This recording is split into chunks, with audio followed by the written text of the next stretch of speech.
Good evening and welcome to the Tuesday, March 22nd, 2022 Finance Committee meeting of the City Council. Committee members present this evening, myself, Councilor Di Natale, Councilors Cruz, Van Hazinga, Zarella, and Boschman. We will start with an announcement regarding recording of public meetings. I ask anyone in the audience who is recording this meeting to please identify themselves for the record now by standing and stating their name and address. I don't see anybody in the audience other than those for the orders. Public forum, if there is anyone in the audience who wishes to address the committee, they may do so at this time. You may speak on any item appearing on the agenda for not more than 2 minutes. Please stand and state your name and address and the item on which you wish to speak. And seeing no one in the audience, we will move on to the agenda. In Order 3522, that the City of Fitchburg hereby approves the expenditure of funds from the Massachusetts Executive Office of Public Safety and Security, SAFE grant, and the approximate amount of $3,255 for the purpose of said grant, which is to educate seniors in the community regarding fire and life safety topics. Chief Suarez, you have anything you would like to comment on this? Thank you, councilors. So this grant was awarded to us by the Department of Public Safety and Department of Fire Services. This money is awarded to us so that we can educate our senior citizens and our grade school students in regards to fire safety topics. It's a great program. It's been around for a long, long time and undoubtedly has saved lives and property. The gentleman to my right is firefighter Matt Fredicelli. He's been involved with this program for over 7 years. He runs it, and he's just going to talk briefly on how we go about educating our senior citizens, our grade school students, and he'll answer any questions that you guys may have. Thank you, councilors. Like Chief said, 7 years. I take great pride in educating the community, not only seniors, but students, and actually all great ages in between. We have multiple programs. I'm always trying to evolve from high-rise buildings such as 54 Wallace, the Sundial, Daniel Heights, Joseph House, Fitchburg Green, 245 River Street.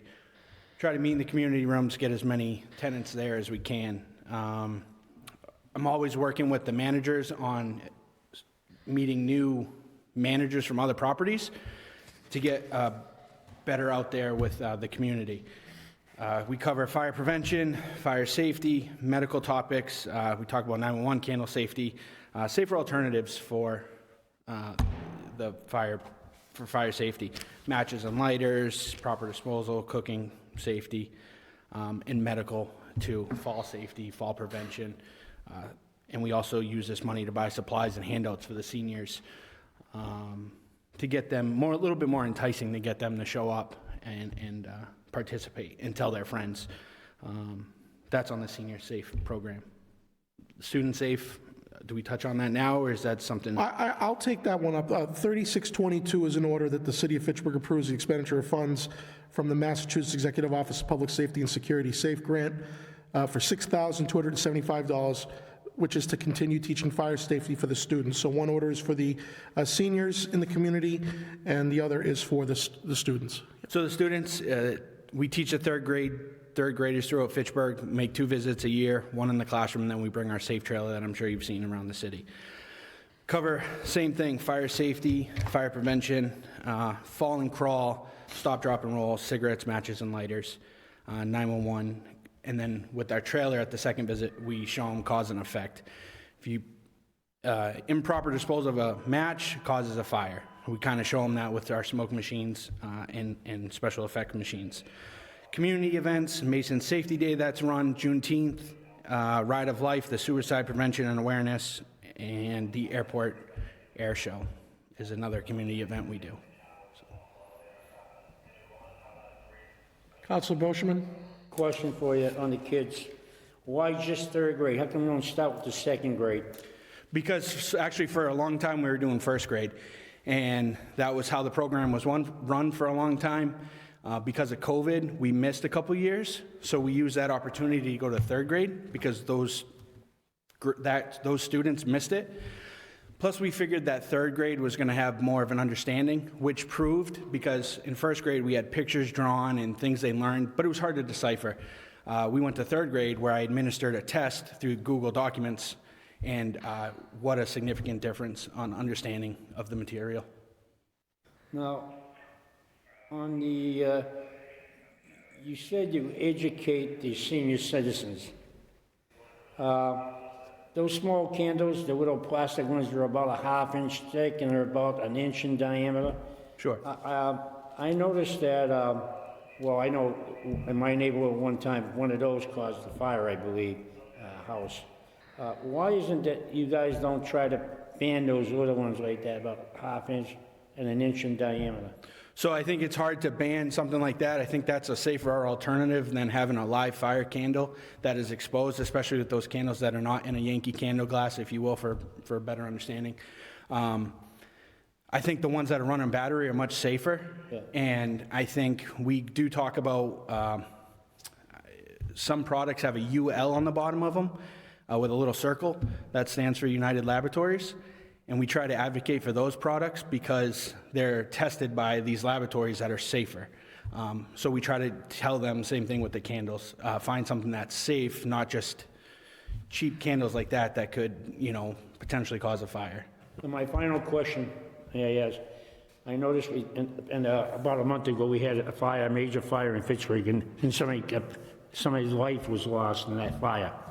My question to you guys, do you do anything to educate not only senior citizens, but the people in the apartment houses that rent, that if they hear their beeper go off, that means they should replace their battery, not pull the thing down?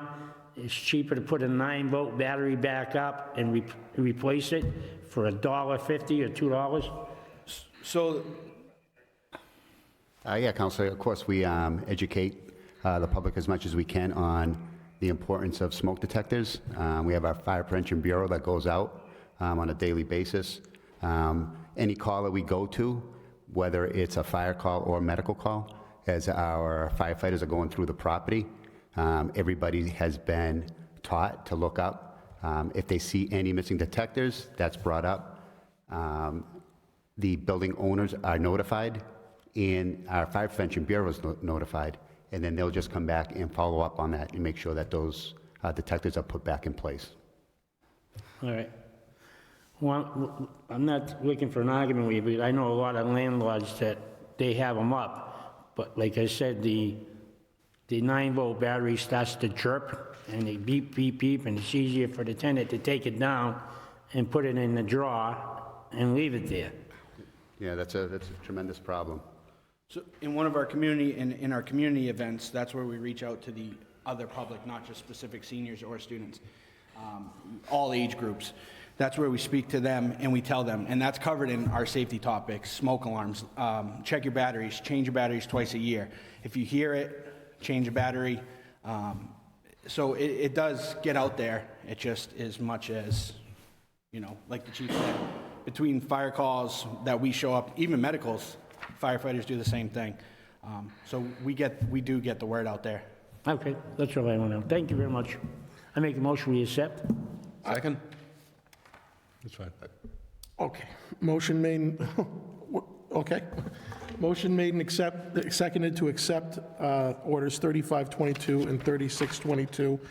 Did Councilors Van Hazen or Cruz have any comments or questions? I mean, can't ask questions now. Council Van Just have Hazen. a quick comment, is that I'm glad you have this opportunity to conduct outreach and education in the community, because I imagine the easiest fire to fight is one that never gets started, and I'm glad you are able to secure these grants to fund these programs. I hope we continue them in the future. Thank you. Thank you very much. Thank you, gentlemen. Thank you. If there are no objections, I'll take this on unanimous consent. Seeing none, they both are favorably recommended. Thank you. Thank you. Take Thank care of you. yourself. Thank you very much. Happy Easter to you.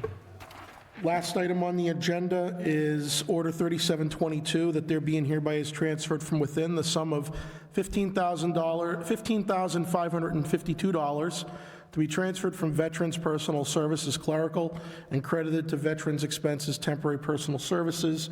I have a letter here from Veterans Commissioner Michelle Marino dated March 2nd that says, "The transfer is needed in order to cover the costs of the temporary personal services obtained after the position was vacated by the former clerk.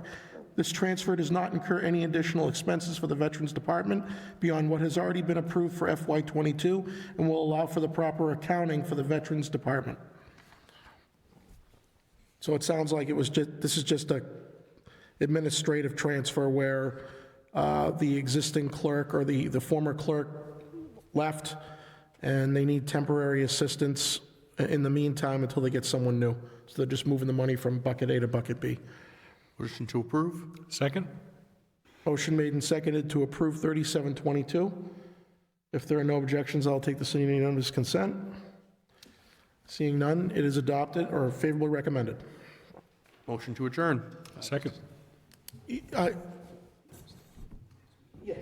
So I have a motion made and seconded to adjourn. I just wanted to say that, just for a note, councilors, that our next meeting that we will be scheduling will be on Wednesday, April 13th, barring there are orders to meet on. But put that in your calendar. We will begin our Wednesday meetings at the next meeting, the 13th, at 6 o'clock. So I have a motion made and seconded to adjourn. And if there are no objections, we are adjourned. Thank you.